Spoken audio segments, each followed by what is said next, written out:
This one makes me laugh. I can't wait to show you this. Republicans have 4 convicted criminals running for Congress in 2018. 3 of them are bragging about it. Law and Order Party. Law and Order. That's not what I call them. That's what they call them. Remember Trump? Trump made a big thing. Law and Order. We're the Law and Order Party. Now, of course, he's talking about that in the context of, we don't like brown people, immigrants. We don't like them. Law and Order. We're Law and Order Party. Anyway, we should bring back torture. And we need to take out their families and bomb civilians on purpose in the Middle East. So I'm, in favor of law and order, except international law and order. I'm totally against international law because I want to torture. I'm against the Constitution too. I want to torture. Torture is against the Constitution. But I'm against law and order, but I'm for law and order. Law and Order Party. Law and Order. So Joe Arpaio is officially running for the Senate in Arizona. Arpaio was convicted of misdemeanor criminal contempt of court in July 2017, and he was convicted of that for defying a court order that required him to stop illegally detaining people he suspected of being undocumented based on their race. So in other words, the federal government actually said this too in the proceedings. They said this is the clearest example of racial discrimination we've ever seen. So Joe Arpaio would just be, you have brown skin, you must be undocumented, and pull them over. Be like, where are your papers? What? They said clearest example of racial discrimination they've ever seen, and then he was convicted of a misdemeanor of criminal contempt of court for defying a court order that required him to stop doing that. He also, by the way, there were countless sex crimes that he didn't even investigate when he was sheriff. He was like, oh yeah, thousands of sex crimes piling up. We don't care. Not interested. And then, of course, Trump pardoned him. Law and order. A law and order candidate, except the guy who didn't crack down on the sex crimes that were piling up and who illegally discriminated against people based on their race. Law and order. Now, the other criminals that are running. Oh, by the way, just real quick point. Joe Arpaio, CNN had him on yesterday. Now he's running for Senate, okay? And he's running in Arizona, of course.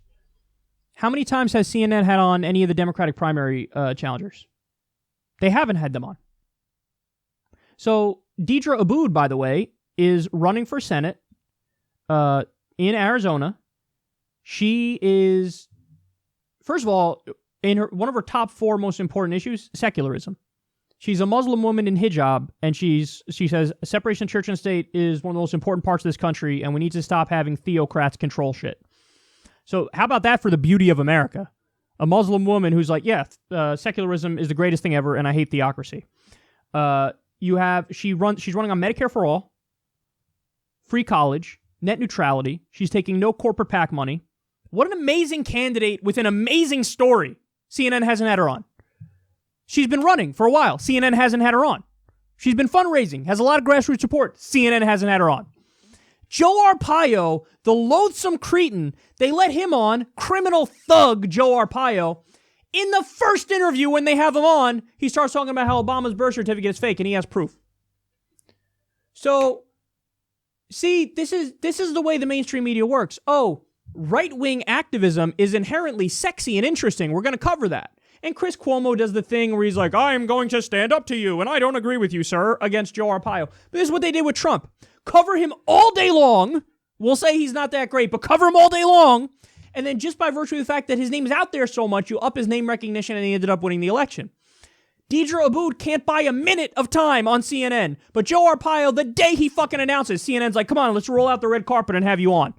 What the fuck is wrong with you, CNN? Invite Deidre on right now. She actually stands for shit that the American people agree with. You got nothing to say about her. Okay, but anyway, this is another rant for another segment. So Joe Arpaio is one of the criminals that's running. Don Blankenship of West Virginia is running, and he's the head of a coal mining company. Now, as the head of a coal mining company, he served 1 year in prison for a misdemeanor conviction for conspiring to evade safety laws after the death of 29 miners. Do you understand that? The mine was unsafe. It was unsafe because Don Blankenship said, I don't care about safety regulations. They cost money. So let's save the money, not do the safety regulations, not have everything up to date. And oh shit, 29 miners just died because of my negligence. And he only spent a year in jail, mind you. But now he's running. Can you imagine having the nerve to run after that's your fucking record? Unbelievable. Then you have former Representative Michael Grimm is running from New York. He's the guy who said he was going to throw somebody off a balcony because he was a reporter asking tough questions. Very, moral, upstanding guy here. And then you have body slammer Greg Gianforte from Montana. He's running for re-election. This is the guy who assaulted a reporter, and we have the live audio recording, and we played it for you on the show. He committed assault. Somehow, no jail time. If you do that, your ass is going to jail. God forbid you're listening to this and you're black or brown. You are 100% going to jail. A poor white person, probably going to jail. Maybe there's a chance you wiggle out of it. But fucking body slammer Republican Greg Gianforte, it's fucking recorded. You hear it. Everybody in the room's like, oh, he fucking slams a reporter unprovoked. Guy asked him a question. He's like, no jail time. Wonderful. This is the law and order. Just so everybody knows, law and order. You know what law and order means? It means law and order for you. Not for them, not for their cronies, not for their buddies, not for their donors. We can commit war crimes. We can do torture. We can do corruption. We could do any crime we want. Totally fine. Look the other way. Who gives a shit? We mean law and order for you. Even think about it with Wall Street, in the context of Wall Street. If you, listening to this right now, let's say you own a fucking dry cleaners or a deli, what happens? You go bankrupt. Ain't nobody coming to save your ass. Your shit shuts down, period. It's over. You couldn't be in the green, it's over. What happens with their Wall Street buddies? Their Wall Street buddies give them campaign contributions. Oh my God, the global economy tanks because of the decisions made on Wall Street. These companies go belly up. They go bankrupt. Well, guess what? These guys rush in and bail them out. Think about it in terms of tax evasion. You dodge your taxes, you go to jail.